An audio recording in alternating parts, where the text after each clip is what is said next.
ఇది ఒక చిన్న గ్రామం, ప్రశాంతతతో నిండిన ఉదయం. ఈ గ్రామంలో రాము అనే చిన్న అబ్బాయి ఉండేవాడు. ప్రతిరోజులాగే ఆ రోజు కూడా స్కూల్కి వెళుతూ ఉన్నాడు. అంతలో రోడ్డుపై ఒక చిన్న పక్షి గాయపడి పడిపోయి కనిపించింది. ఎగరలేక బాధపడుతోంది. ఎవరూ చూడకపోయినా రాము దాన్ని అలా వదలలేదు. దయతో మెల్లగా దాని చేతుల్లోకి తీసుకున్నాడు. ఒక పెద్ద చెట్టు కింద ఆ పక్షిని సురక్షితంగా పెట్టాడు. తనకు సాధ్యమైన సహాయం చేశాడు.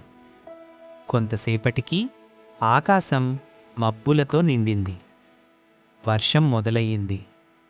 భారీగా కురవసాగింది. తడవకుండా ఉండేందుకు రాము అదే చెట్టు కింద నిలబడ్డాడు. అక్కడే ఒక నిజం అతనికి అర్థమయ్యింది. మనం చేసిన చిన్న మంచి పని ఒకరోజు మనకే రక్షణగా మారుతుంది.